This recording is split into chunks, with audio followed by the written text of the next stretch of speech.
ఈరోజు అపోస్తలుల కార్యం 3వ అధ్యాయం 22వ వచనం. అన్ని విషయములలో మీరు ఆయన మాట వినవలెను.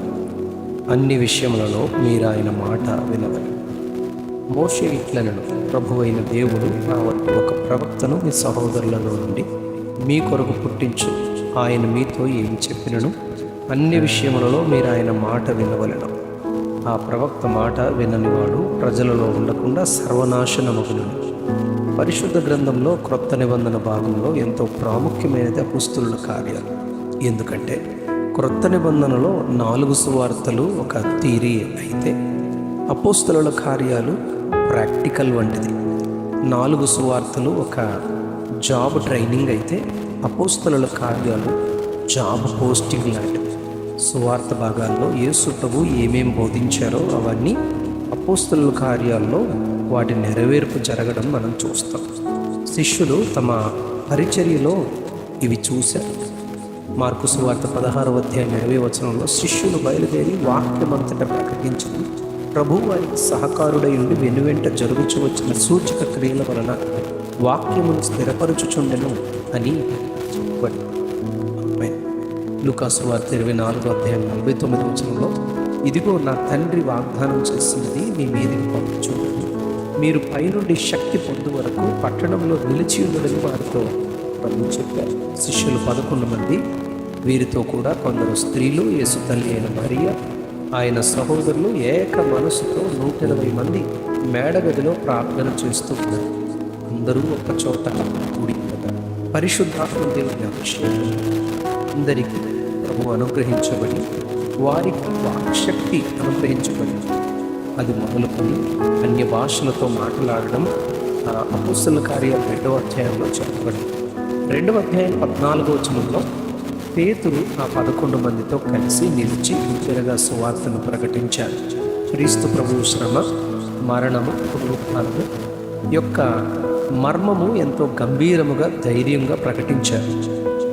2వ అధ్యాయం 37వ వచనంలో వారు ఈ మాటలు విని హృదయమును నొచ్చుకొని మేమేమి చేతుమని పేతురును కడమ అపోస్తలులను అడగగా, మీరు మారు మనస్సు పొంది పాపక్షమాపణ నిమిత్తం ప్రతివాడు యేసుక్రీస్తు నామమున బాప్తిస్మం పొందండి, అప్పుడు మీరు పరిశుద్ధాత్మను వరము పొందుతారని ఇంచుమించు 3,000 మంది వాక్యం అంగీకరించిన వారు బాప్తిస్మం పొందారు. 3వ పగలు 3 గంటలకు ప్రార్థనా కాలమున పేతురు యోహాను దేవాలయంలోకి వెళ్ళి పుట్టినప్పటి నుండి కుంటివాడైన మనుష్యుడు వారిని చూచి భిక్షమడుగుతుండగా, వెండి బంగారములు నీకు ఇవ్వడానికి మా యొద్ద లేవు కానీ నజరుడైన యేసుక్రీస్తు నామమున నడుమని చెప్పి వాని కుడి చెయ్యి పట్టుకుని లేవనెత్తగా, వెంటనే వాని పాదములు చీలమండలు బలము పొంది దిగ్గున లేచి నిలిచి నడుచుచు గంతులు వేయుచు దేవుని స్తుతించుచు వారితో కూడా దేవాలయంలోనికి వెళ్ళారు.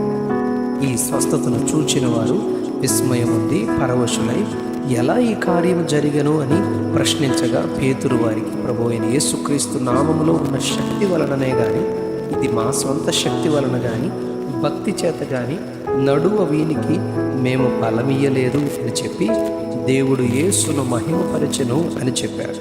వారికి ప్రవక్తలు ముందుగానే ఆయనను గూర్చి ప్రవచించారని మోషే చెప్పిన ప్రవచనం గుర్తు చేస్తూ అది ద్వితీయోపదేశకాండం 18వ అధ్యాయం 16వ వచనంలో దేవుడు మోషేతో చెప్పిన మాటను గుర్తు చేశారు. నీ దేవుడైన యెహోవా నీ మధ్యను నా వంటి ప్రవక్తను నీ సహోదరులలో పుట్టించును, ఆయన మాటను వినవలను, అతని నోట నా మాట నుంచుదును, నేను అతనికి ఆజ్ఞాపించినది యావత్తును అతడు మీతో చెప్పును, అతడు నా నామమున చెప్పు నా మాటలను వినని వానిని దాని గూర్చి విచారణ చేయుదునని ప్రభువు చెప్పిన మాట పేతురు గుర్తు చేశారు. అపోస్తలుల కార్యాలు 7వ అధ్యాయం 37వ వచనంలో కూడా నా వంటి ప్రవక్తను దేవుడు మీ సహోదరులలో నీకు పుట్టించునని ఇశ్రాయేలుతో చెప్పిన మోషే ఇతడే అని యేసు ప్రభు వారిని గురించి పేతురు చాలా స్పష్టంగా చెప్పారు. 3వ అధ్యాయం 22వ వచనంలో పేతురు ఆయన మీతో ఏమి చెప్పినను అన్ని విషయములలో మీరు ఆయన మాట వినవలనని స్పష్టంగా చెప్పారు. ఈ రోజు ధ్యాన వాక్యంలో చెప్పబడినట్లుగా ఆయన మాట విననివాడు ప్రజలలో ఉండకుండా సర్వనాశనమగునని అక్కడ చెప్పబడింది. మార్కు సువార్త 16వ అధ్యాయం 16వ వచనంలో సర్వలోకానికి వెళ్ళాలి, సర్వసృష్టికి సువార్త ప్రకటించాలని ప్రభువు చెప్పారు. నమ్మి బాప్తిస్మం పొందినవాడు రక్షించబడతాడు, నమ్మని వానికి శిక్ష విధించబడునని చెప్పబడింది.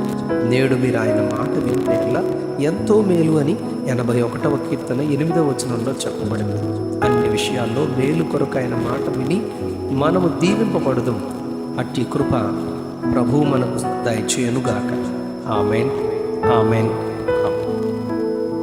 అన్ని విషయములలో మీరు ఆయన మాట వినవు.